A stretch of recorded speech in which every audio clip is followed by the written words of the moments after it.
Estamos sumidos, amigos y amigas, en este contexto, en un sistema socioeconómico que ha llegado ya el momento en el que no puede dar otra cosa que dolor, sufrimiento, despiste de la gente, precariedad, inseguridad. La distopía es esto. La distopía es una humanidad alienada y sufriente. Y esto es lo que estamos viviendo desde el punto de vista del sistema socioeconómico. Pero no olvidar que hay multitud de seres humanos que estamos viviendo en la utopía, es decir, que estamos intentando llevar a nuestra vida otra cosa distinta, aunque el sistema sea el que es. Lo cual le da todavía más valor a lo que estamos haciendo, porque vamos como a contracorriente. Lo cual significa que lo que estamos creando lo estamos haciendo todavía con más potencia, porque tiene el valor de que lo estamos haciendo cuando hay muchos influjos sociales que vienen en el sentido contrario. El sistema socioeconómico es distópico por muchas razones. Primero porque hay muchos seres humanos que en su evolución en conciencia, la verdad es que andan muy tranquilos. El otro día leía una carta de Pablo de Tarso, no recuerdo qué carta es, de San Pablo, donde venía a dar una especie de regañina, ¿no? Porque decía, a estas alturas todavía estáis así. Fijaros, a estas alturas, ¿no? Es decir, con una vida, con otra vida, una experiencia, otra experiencia. No terminamos ya, todavía nos faltan hervores, no es ya el momento. Bueno, pues hay almas que ahí andan, Pero hay otras que sí están tomando conciencia, como acabo de compartir, y que empiezan ya a avanzar con fuerza. Pero claro, el que haya una parte de la humanidad ralentizada, eso contribuye a que el sistema sea como es. Y además, ciertamente, hay una minoría que intenta por todos los medios que no. Esa minoría la podemos llamar de muchas formas. Se suele denominar la élite. Y cuando hablamos de la élite, cuando hablo de la élite, lo primero que me gusta compartir es que, personalmente, las teorías conspiranoicas no me interesan. Respeto a las personas que estén ahí en esa dinámica de teorías conspiranoicas, pero personalmente no me interesan. Yo creo que la realidad hay que conocerla, pero no quedar atrapada en ella. Y percibo que muchas veces las teorías conspiranoicas se quedan tanto observar la realidad, tanto mirarla por arriba y por debajo, por delante y por detrás, y se quedan ahí. Y se olvidan de lo realmente importante, que es la transformación y el vivir de otra manera, con más coherencia con relación a lo que somos. Pero conocer la realidad es importante, claro. Cuando hablo, por tanto, de la élite, yo no estoy haciendo referencia a ninguna conspiración. Yo tuve una formación, hice los estudios universitarios, he sido profesor de economía política durante décadas, mi formación es económica. Y lo que siempre me ha interesado además es la economía política, la teoría económica, todo lo que tiene que ver con desarrollo económico. Y desde ese punto de vista, el señalar que el sistema socioeconómico mundial lo rige una élite muy minoritaria, eso no es conspiranoico, es que eso es la realidad. Pero la realidad que ellos mismos muestran, porque ellos mismos lo muestran. Si acudimos a sus publicaciones, a sus revistas, a sus estadísticas, se nos dice con toda claridad que esta es la verdad. Se nos dice, por una parte, que hay un 1% de la población que tiene más recursos y patrimonio que el 99% restante. Eso está totalmente plasmado en todas las estadísticas, entre comillas, oficiales. Un 1% de la población que tiene más patrimonio y riqueza que el 99% restante.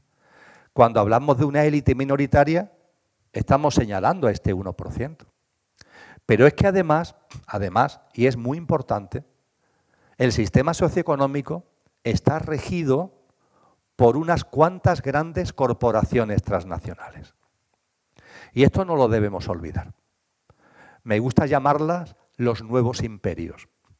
Porque cuando estudiamos historia, en aquellos tiempos que la historia se estudiaba en el colegio, parece que ya como la filosofía y otras muchas cosas van a desaparecer, Cuando estudiábamos este tipo de cosas en el colegio, se nos hablaba de los imperios, con fechas, con épocas, ¿no? Y aprendimos que ha habido muchos imperios a lo largo de la historia de la humanidad, desde el célebre Imperio Romano, pongamos por caso, el Imperio Español, ¿no? Que no se le ponía el sol, como decía Felipe II, o el Imperio Británico, que ha sido más reciente, ¿no? Ha habido imperios. Actualmente, si observáis lo que pasa en el mundo, aunque sigamos hablando en clave de países, los que mueven el cotarro no son los países. Aún nos engañan con eso. Y nos hablan de países, que si Estados Unidos, que si China. No, hombre, no, escarba, escarba. Vete a los datos oficiales que te dicen que hay 10 grandes empresas transnacionales, 10, no 1000, 10, que mueven más recursos al año que 180 países. Esos son los nuevos imperios. Eso sí que es un imperio. 10 grandes empresas que mueven más recursos al año que 180 países. Hay 194 reconocidos por Naciones Unidas. Son datos apabullantes que ponen de manifiesto el poder que se está acumulando en muy pocas manos. Un pequeño, un reducidísimo grupo de empresas. Si de 10 nos vamos a 100, las 100 primeras empresas que hay en el contexto planetario dominan más del 70% de la economía mundial. Y cada vez más, y cada vez más. Y esas empresas cada vez son menos. Fijaros, sin apabullaros con estadísticas, que no es el caso del encuentro de esta tarde, pero recapacitar sobre lo siguiente. La mayor bolsa del mundo, el mayor mercado de valores del mundo, es Wall Street, en Nueva York. Bien, en Wall Street cotizan las grandes empresas, las empresas punteras. Tienes que tener mucho peso para cotizar en Wall Street. ¿Sabéis que el número de empresas que cotizan hoy, actualmente en el 2022 en Wall Street, es la mitad de la que cotizaban en 1997? Es decir, en un cuarto de siglo se ha ido reduciendo el número de grandes empresas porque entre ellas se están concentrando. Es decir, cada vez son menos. Hay un proceso de concentración cada vez en menos manos. Con lo que nos encontramos que hay un 1% de personas que tienen más patrimonio y riqueza que el 99% restante, pero además que hay un reducido grupo de grandes transnacionales que se mueven por el mundo a sus anchas, porque para ello no existen fronteras ni barreras de ningún tipo, y que controlan realmente la economía. Y cuando cogemos los paquetes accionariales de esas grandes empresas y los conjugamos con ese 1%, la conclusión, amigos y amigas, es que los que rigen el sistema socioeconómico no es ni siquiera un 1%. Es el 1% del 1%. Es decir, cuando cogemos lo del 1%, pero mezclamos la información con los paquetes accionariales de las grandes corporaciones, la conclusión final es que este sistema está regido, dirigido por el 1% del 1% de la población mundial. Y yo me atrevería a decir que si escarbáramos más, pero ya no tenemos datos, pero si escarbáramos más, podríamos llegar a la conclusión de que son unas pocas decenas de personas. 40, 50, 70. Y cada vez son menos. Porque entre ellos además no hay precisamente amistad, hay competencia.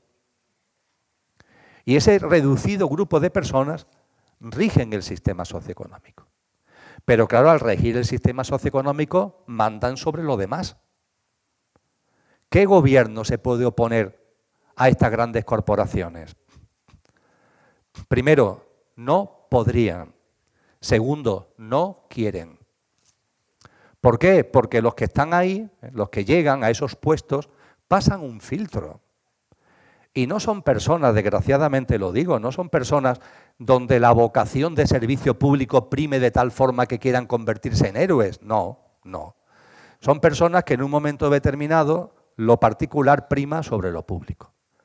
Y que cuando se encuentran en el contexto en el que están, se consideran justificados no para hacer lo que a la gente le conviene, sino para hacer lo que se dice desde arriba, que hay que hacer.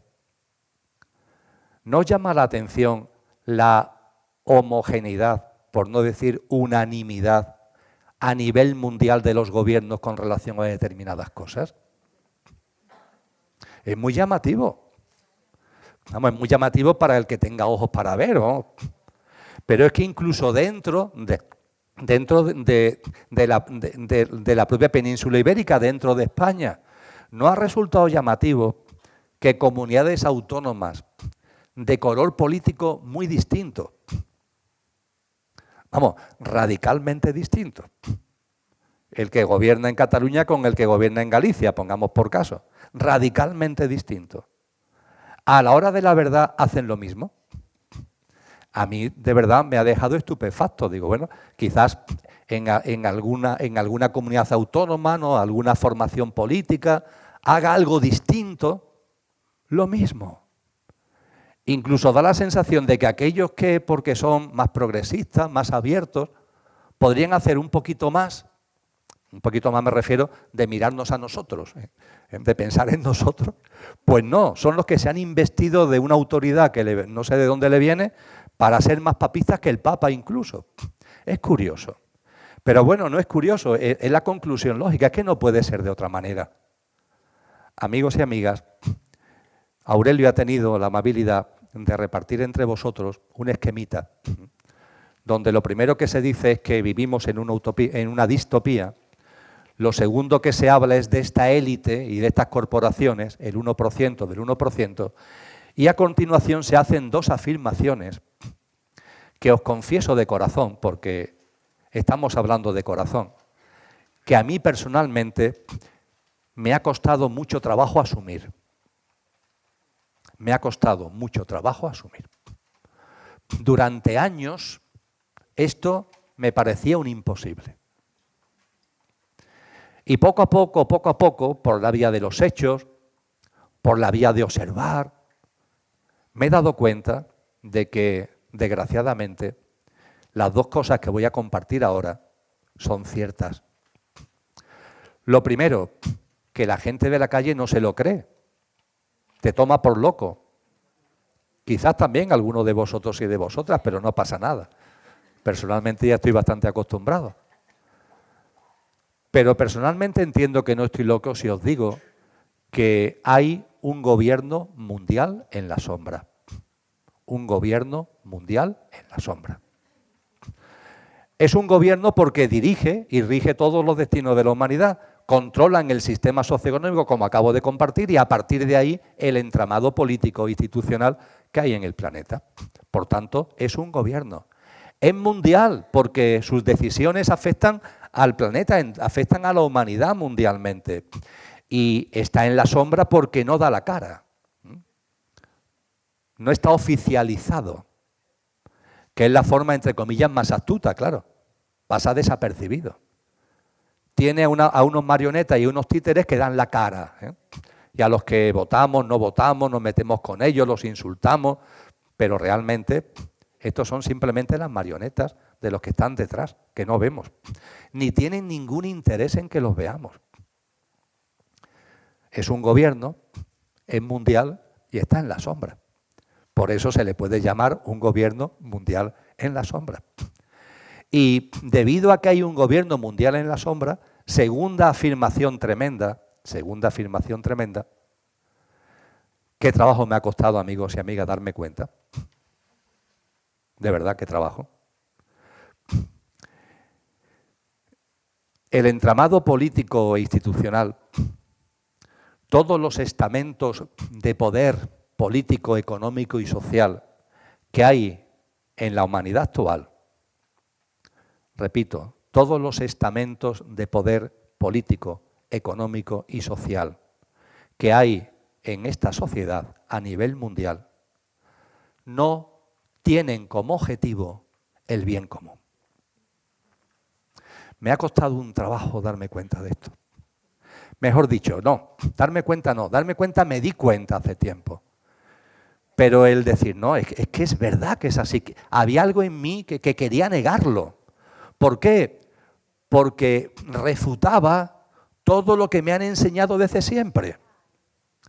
A mí me han educado en la creencia de que los poderes públicos, económicos, están para salvaguardar el bien común, por el interés general. Pero resulta que no. Resulta que no. Que ellos tienen sus objetivos y nosotros a ellos le importamos un bledo. Y esto es muy duro. Y a veces, cuando pienso en lo del gobierno mundial en la sombra, cuando pienso en que los estamentos que tienen el poder político, económico y social a nivel mundial no persiguen el bien común, sino todo lo contrario, a veces tengo la sensación de lo de la píldora de Matrix, la roja o la azul.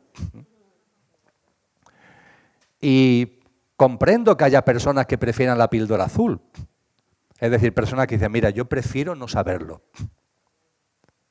Si esta es la realidad, de que estamos de verdad gobernados por un gobierno mundial en la sombra, una élite minoritaria, que los estamentos de poder político, económico y social no persiguen el bien común, sino todo lo contrario. Hay personas que prefieren ignorarlo. Lo que ocurre es que para avanzar en conciencia no lo podemos ignorar, por lo que ahora vamos a ir compartiendo. Es decir, hay que tomar la píldora roja para ver la realidad y seguir para adelante. Aunque todos tus sistemas de referencia, todo lo que nos han dicho desde siempre, en el colegio, en la universidad, en el instituto, nuestros padres, la familia, nos han dicho otra cosa totalmente distinta. Hemos sido ingenuos, hemos sido confiados, hemos creído que todos son como nosotros. Y esa no es la realidad. Desde el mayor cariño a los que no son como nosotros, esa no es la realidad. La realidad, amigos y amigas, es que estamos en un sistema, por tanto, donde nosotros somos una especie de rebaño que nos usan, nos manipulan, nos mueven y nos remueven en función de sus intereses. Pero claro, si llegamos hasta aquí, hay obligatoriamente que hacerse otra pregunta importante. ¿Qué quieren esta gente? Yo sé que llegar hasta aquí ya hay mucho que integrar, pero confío que compartiendo aquí entre todos nosotros, con las energías que estamos moviendo, esa integración sea posible. Pero por puro sentido común, si nos planteamos que hay una élite que configura un gobierno mundial, que maneja el sistema socioeconómico, que a partir de ahí controla el entramado político institucional, que por tanto todos los estamentos de poder político, económico y social que hay en el mundo no persiguen el bien común, sino todo lo contrario. Por pura lógica, si llegamos ahí hay que hacerse otra pregunta. Entonces, ¿qué es lo que quieren? ¿Qué es lo que pretenden? Esas grandes corporaciones manejadas por ese núcleo tan pequeño de personas, esa reducida élite, ¿qué es lo que quieren? ¿Os lo habéis preguntado alguna vez? ¿Qué es lo que quieren? ¿Qué objetivos tienen? Podemos pensar en nuestra inocencia, podemos pensar, quieren dinero. Bien, es una posibilidad, pero vamos a observarlos. ¿Dinero? Si ya tienen todo el del mundo. Es decir, lo que es dinero, lo que es riqueza, es imposible porque ya tienen todo el que quieren. No explica el dinero, la riqueza, el atesorar, no explica lo que están llevando a cabo tan tremendo. No explican tanto daño, no explican tanto dolor, no explica tanto sufrimiento, no lo explica. El poder, tener poder, si es que también ya lo tienen, tampoco lo explica. La fama, el éxito, si es que ellos no quieren tener fama. La élite de verdad no quiere ser famosa, no tiene ningún interés. Mirad, hay un texto en internet que son las profecías. Depende de la versión a lo que vayáis, se le llama Juan el Templario, Juan el Ermitaño o Juan de Jerusalén. Depende del nombre, las profecías se datan en un siglo u otro, del siglo XI o XII al siglo XVII. Esas profecías son interesantes de leer. La tenéis gratuitamente en Internet. Tiene una primera parte de profecías que todas comienzan diciendo: cuando comience el año 1000 que siga el año 1000, pasará tal cosa. Cuando comience el año 1000 que siga el año 1000, pasará tal cosa. Y así nos va contando cosas. ¿A cuál peor? Tremendo. Muy duro, muy duro. Y la verdad es que me da igual que este texto proceda del siglo XVII o del siglo XII. El que escribió esto tenía alguna capacidad, porque dibujar tan perfectamente lo que está ocurriendo ahora es difícil. Que se haya llegado a tanto dolor, a tanto sufrimiento, a tanta injusticia, es difícil. Y que se detalle con tanto pormenorizadamente hace tanto tiempo, llama la atención. Por cierto, la segunda parte de las profecías ya no comienzan, las profecías que vienen en la segunda parte del texto, ya no comienzan diciendo cuando comience el año 1000 que sigue al año 1000. No, comienzan diciendo cuando estemos plenamente dentro del año 1000 que siga el año 2000, pasará tal cosa. Cuando estemos plenamente dentro del año 1000 que siga al año 1000, pasará tal cosa. Y esas cosas que pasarán, no cuando empiece el año 1000 que sigue el año 1000, sino cuando estemos dentro, plenamente dentro del año 1000 que sigue el año 2000, esas cosas son, entre comillas, maravillosas. Dibujan la nueva humanidad. Dibujan la nueva humanidad. Con lo que el sabor de boca tremendo que se nos queda en la lectura de la primera parte se convierte en gloria cuando se lee la segunda parte. He sacado este texto a colación porque en la primera parte, cuando llegue el año 1000, que siga el año 1000, cuando empiece el año 1000, que siga el año 1000, hay una profecía que dice, unos pocos, literalmente, fijaros para decir esto hace unos cuantos siglos, dice, unos pocos gobernarán el mundo. Gobernarán la vida de todos los seres humanos. Los que se creen esclavos, los que se creen libres, todos vivirán bajo el dominio de estos pocos.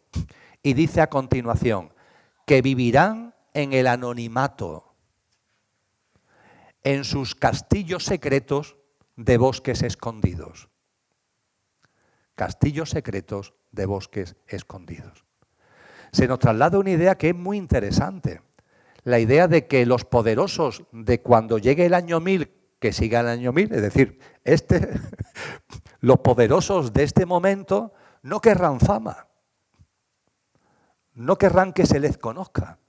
Y esto es un hito histórico muy significativo que llama la atención que alguien hace muchos siglos se diera cuenta, porque los poderosos siempre han querido ostentar, ¿verdad? Que la gente los reverencie, que la gente los conozca, que la gente le tenga envidia, que lo admiren.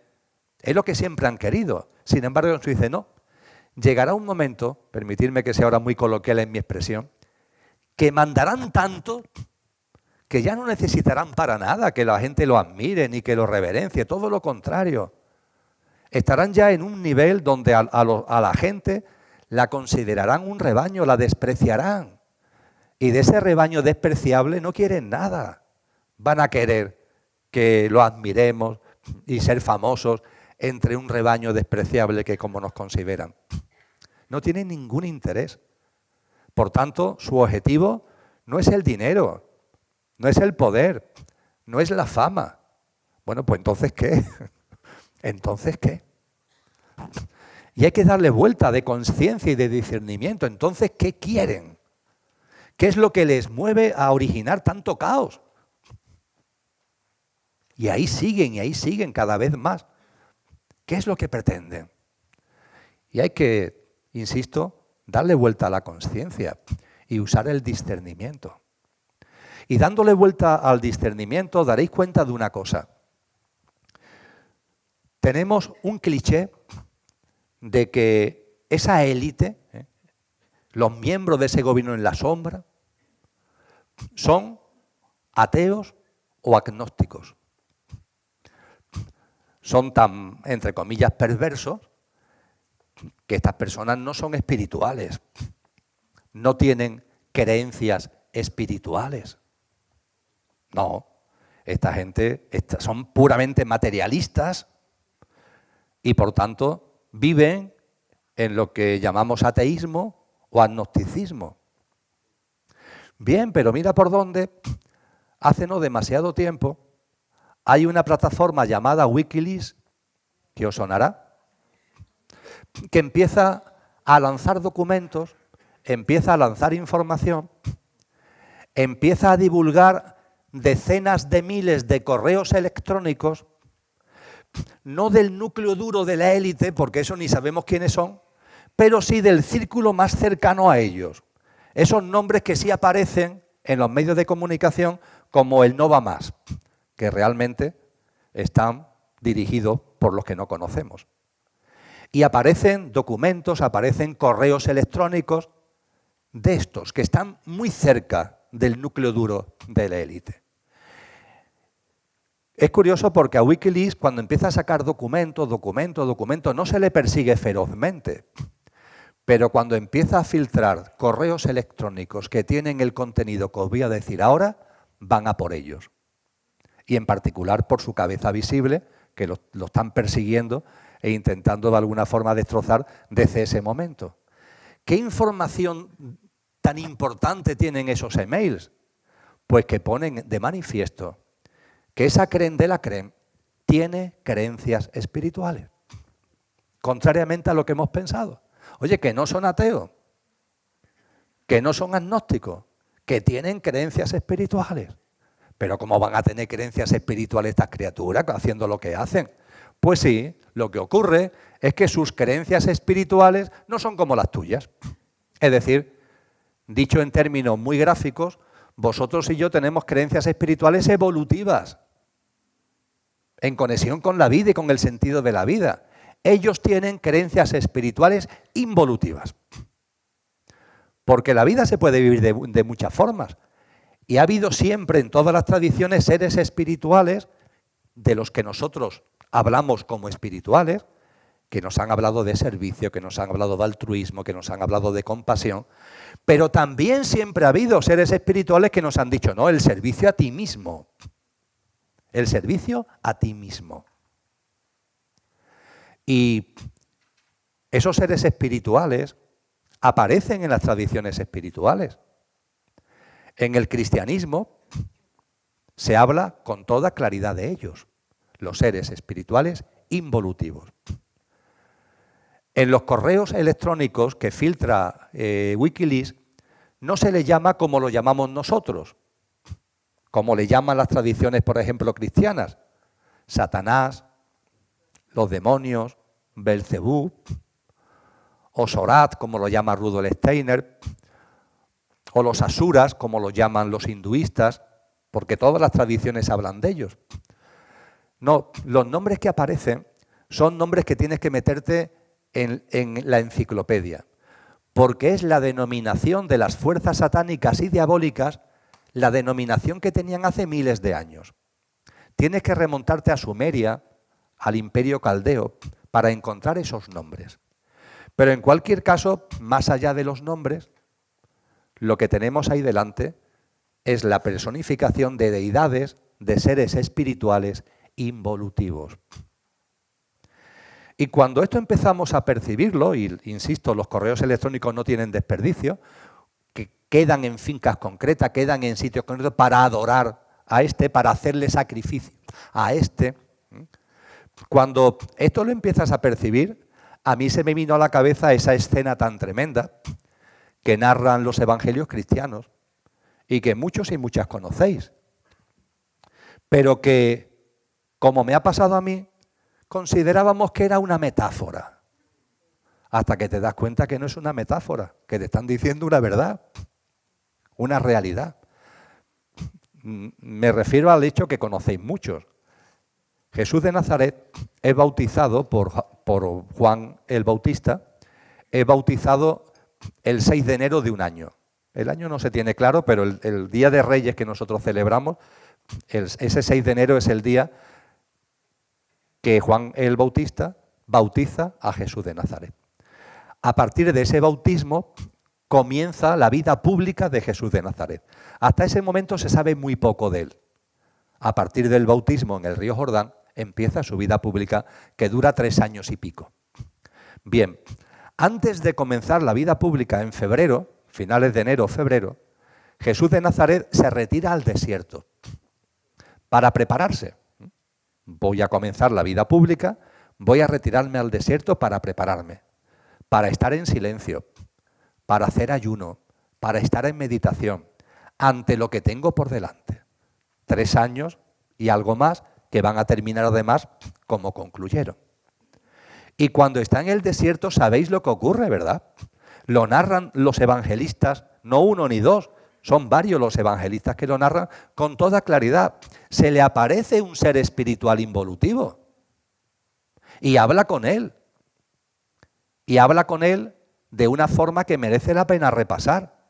No nos conformemos con lo que aparece en los evangelios, las tentaciones, las 3 tentaciones de Cristo. No, hay que meterse dentro. Y sobre todo hay una tentación que no tiene desperdicio, amigos y amigas. Una tentación donde nos describen los evangelios cristianos que Satanás coge a Jesús y lo sube a un monte muy alto. Y cuando está en ese monte muy alto, donde se ve toda la tierra, le dice Satanás a Jesús: toda la riqueza del mundo, todos los poderes del mundo que ves, serán para ti si te postras ante mí. Si te postras ante mí. Jesús no se postra ante Satanás. Le da una respuesta de gran profundidad espiritual y no se postra. Merece la pena repasar esto en los evangelios. Pero ojo, fijaros, esto es una metáfora. Barajar la hipótesis de que sucedió realmente. Es decir, de que habida cuenta de la potencia de Cristo Jesús, de lo que iba a llevar a cabo, se le aparece Satanás para desviarlo de su camino. ¿Y qué es lo que le ofrece? Toda la riqueza y los poderes de este mundo son para ti. Si te postras ante mí, claro. Si te subordinas ante mí, si me rinde pleitesía, todo esto es para ti. Cuando nos acercamos a la élite actual, cuando percibimos que lo que quieren detrás de tanto originar daño, de tanto causar dolor, no puede ser el dinero porque ya tienen más del que pueden en su vida imaginar, no puede ser el poder porque también lo tienen, no la fama porque a nosotros nos desprecian, no quieren ser famosos entre nosotros. Cuando todo esto se va poniendo blanco sobre negro, estas palabras que Satanás le da a Jesús dan mucho que pensar. Y cuando se tienen esos correos electrónicos donde te dicen que estas personas adoran precisamente a Satanás, pues empiezan a cuadrar las cosas. Nuestra mente empieza a echar humo. Nuestra mente empieza a descuadrarse. Pero a su vez empiezan a ligarse piezas. Que hasta ahora es como un rompecabezas, que hasta ahora estaban las piezas sueltas y ahora de algún modo empiezas a ver que aunque sea una cosa muy loca, oye, parece que las piezas van encajando. Parece que tiene sentido que aquí hay un puñado de seres humanos que, como se ha dicho toda la vida de Dios, han vendido su alma al diablo, que se han postrado ante Satanás a cambio de lo que Satanás le ofreció a Jesús precisamente, tener todos los poderes y toda la riqueza de este mundo. Y por tanto, cuando hablamos de objetivos de estas personas, sus objetivos, ojo, son espirituales. Pero claro, no tu espiritualidad ni la mía, es la espiritualidad involutiva. Es decir, lo que comparto con vosotros, amigos y amigas, como hipótesis para vuestra consideración, es que reflexionéis con tranquilidad, no solamente esta tarde, por favor, que reflexionéis con tranquilidad el hecho de que esta élite tiene un objetivo espiritual. El objetivo espiritual es extraviar nuestras almas. No quieren dinero, ni poder, ni fama. Utilizan el dinero y el poder, que es todo el del mundo, para extraviar almas. Es decir, dicho con más claridad, para que cuando se abra la puerta de la nueva humanidad, entren las menos almas posibles. Es decir, el menor número de personas posibles. Ellos saben perfectamente, porque ellos saben tener en cuenta que están regidos por un ser espiritual, por seres espirituales, involutivos, sí, pero son seres espirituales. Sabéis que todas las tradiciones coinciden en la figura del ángel caído. Son ángeles. Satanás es un querubín, que es el segundo nivel más alto de la jerarquía celestial según la teología cristiana.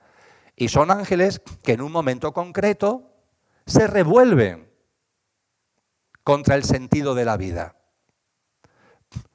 No vamos a entrar en detalle, pero hay una frase de Al-Jalal, el gran místico sufi del siglo IX, que se le atribuye a Al-Jalal, que dice: Dios es yo, y yo soy Dios cuando ceso de ser yo. Permitidme que esas palabras tan tremendas y tan sabias las personifique en mí, pero para que lo entendáis, no porque yo sea digno de que eso se personifique en mí. Y yo diga: Dios es yo, y yo soy Dios cuando ceso de ser yo. Es decir, cuando dejo de aferrarme a la personalidad, al pequeño yo, a Emilio. Cuando la única posibilidad de que siendo Dios es yo sea Dios, es que yo no me aferre a Emilio. Porque si me aferro a Emilio me estoy aferrando a lo perecedero, a lo efímero. Eso no va a ningún sitio. Tengo que trascender eso. Bien, pues esta frase, aplicarlo a formas de vida que viven en dimensiones vibracionales más altas, que son ángeles, arcángeles, querubines, bla, bla, y que por las razones que sea, porque este tipo de cosas pueden pasar en todas las dimensiones, digan: ¿cómo que voy a ser Dios sin cesar de ser yo? No, ellos le dan la vuelta a la frase de Al-Jalal y dicen: Dios es yo, y yo soy Dios sin cesar de ser yo. ¿Cómo que voy a cesar de ser yo? Yo soy Dios, Emilio es Dios. A partir de ahí se produce una caída vibracional. Inevitablemente su vibración baja. Pero ahora bien, no dejan de ser seres espirituales, ¿eh? Vamos a ver, que alguno de los de aquí, no va a pasar evidentemente, pero que se convierta en psicópata mañana y en un asesino en serie, no va a significar que deje de ser persona. Si yo mañana me convierto en asesino en serie y cuando vuelvo a Valencia aquí el año que viene me llevo por delante a 10 personas y la poli no me ha pillado todavía, yo me sentaré aquí y seguiré siendo igual, aparentemente, claro. En la apariencia, en la esencia, vibracionalmente, consciencialmente, los cambios serán inmensos. Los seres espirituales, cuando caen, siguen siendo seres espirituales, de la misma forma que una persona cuando cae en la debacle de originar muertes, sigue siendo una persona. Baja la vibración, pero siguen siendo seres espirituales. Y como seres espirituales ellos conocen y se lo enseñan a la élite lo que es Cronos y lo que es Kairos. Ellos saben que todo está cumplido, amigos y amigas. Lo saben. También saben lo que dice Cristo Jesús. Nadie sabe ni el día ni la hora. No os molestéis en buscar en el calendario el día y la hora. Estar atentos a las señales. Ellos lo saben también. Y ellos, que están atentos a las señales, saben que Kairos se está precipitando. Ellos sí saben que el tiempo se está acelerando. No como la directora de este periódico que se le está haciendo más larga la semana. No, ellos saben, será porque la mujer no da abasto con todo el trabajo que debe tener. Ellos saben que el tiempo se está acelerando. Ellos saben, en definitiva, que se está acercando el momento en el que una puerta se va a abrir. La puerta de la nueva humanidad. Y saben que cuando ese momento llegue, que es inevitable, y que aunque no esté en el calendario, seguro que no le quedan cientos de años, ni mucho menos, no seré yo el que diga el número de años, pero seguro que a esto no le queda demasiado tiempo. Ellos lo que saben es que cuando se abran esas puertas, los que pasen esas puertas, los seres humanos, es decir, las almas encarnadas en seres humanos que pasen esas puertas, formarán parte de la nueva humanidad. Y al formar parte de la nueva humanidad, formarán parte de una nueva tierra con una vibración distinta, en donde ellos no están, porque vibracionalmente no pueden estar.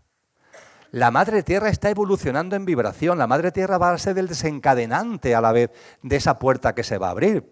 Y cuando la Madre Tierra en su evolución vibre, la resonancia Schumann nos muestra cómo va aumentando su frecuencia, cuando la Madre Tierra dé ese paso vibracional, solamente podrán estar en la Madre Tierra y por tanto la humanidad que está en esa Madre Tierra solamente podrán ser seres humanos, almas encarnadas, que tengan ese nivel vibracional.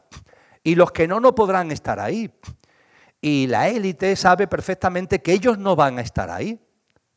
Ante eso, ¿qué es lo que quieren? Que el menor número posible pasen a la nueva humanidad. Esto es extraviar almas. Es así de sencillo. No lo va a explicar un periódico ni un telediario, ¿eh? Es más, lo más probable es que cualquier cosa que circule como esto, a la persona que lo esté exponiendo, pues lo pongan verde, pero como soy del Betis, que lo acusen de majareta, pero entonces que se vayan al libro de Ruth y vean de dónde viene la palabra de Mahalón, que fue una bellísima persona, un señor, un hombre de principios, así que el que a uno lo llamen Mahara es a lo mejor que nos pueden llamar, porque significa una persona íntegra, una persona de principios, una persona coherente, tan coherente que está Mahara. Esto no es broma, ¿eh? O sea, si os vais a la historia de Ruth en la Biblia, os encontráis a Mahalón.